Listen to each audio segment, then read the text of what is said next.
Effects of air pollutants part 4. In this we will first study the effects of hydrocarbons.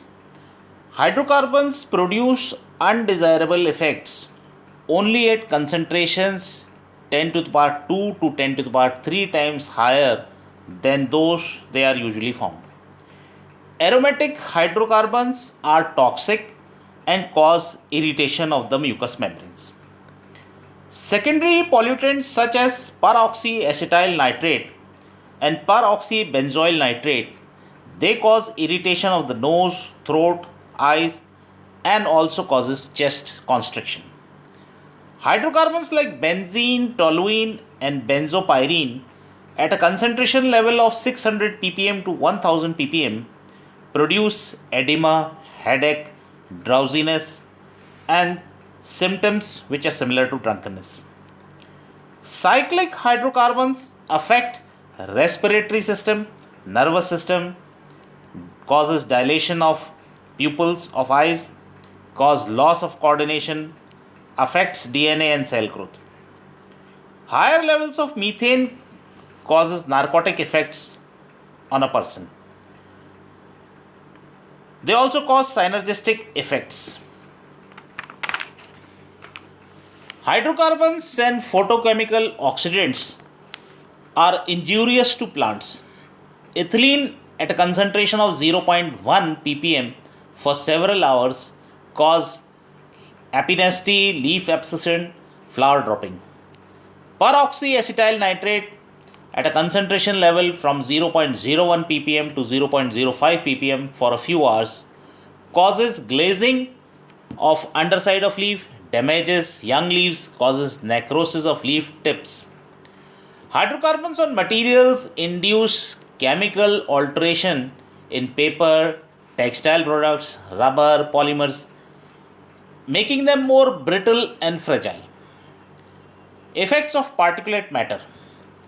The toxic effects of particulates can be grouped into three categories.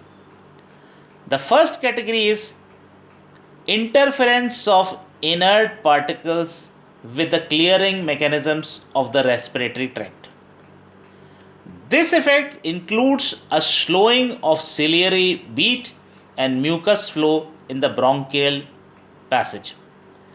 Aerosols less than 1 micron reach the alveoli of lungs and damage lung tissues.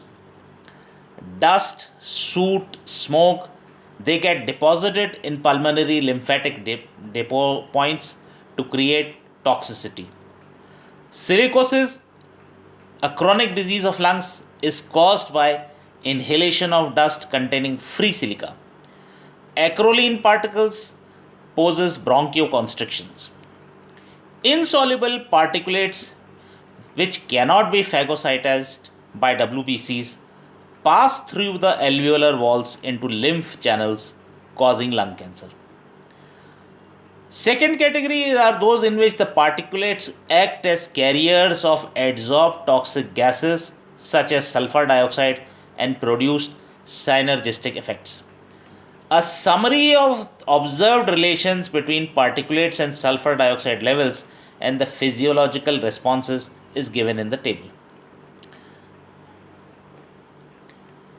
Third category is that in which the particulate matter may be intrinsically toxic because of their physical and chemical characteristics. Such particles belong to metals which are usually found in the atmosphere in trace quantities, but they constitute a great health hazard because of the possibility of their concentrations increasing beyond normal levels. For example, one such metal is lead. Lead is present in the largest concentrations. Other metals like cadmium, nickel, mercury, etc. cause widespread health hazards. Lead is a neurotoxin whose poisoning results in coma, delirium, convulsions, brain damage, and death. Inhaled lead is more serious than the ingested lead.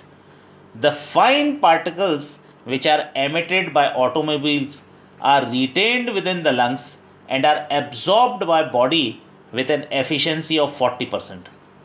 About 80% of the smallest particles, that is those which have a size less than 0.02 microns, are deposited in the lungs, whereas only 20% of the larger particles, that is having a size of 0.5 micrometer, are retained. The body maintains about 10 to 30 microgram of lead per 100 gram of whole blood. At elevated blood lead levels, the production of hemoglobin is impaired, resulting in oxygen starvation and anemia. Cadmium is another potential health hazard due to its presence in urban atmosphere and cigarette smoke. The natural cadmium levels in air vary from 0.002 microgram per cubic meter to 0.3 microgram per cubic meter. Exposure to fumes of cadmium causes cardiovascular diseases, hypertension, and kidney damage. Cadmium interferes with zinc and copper metabolism in the body. The physiological effects of mercury poisoning are those which include neurological damage, chromosomal aberrations, and possible death. Methyl mercury penetrates to membranes, separating the blood stream from the brain, causing injury to cerebellum and the cortex. The effects are blurring of vision and numbness. High levels of mercury causes congenital birth defects or death of the fetus.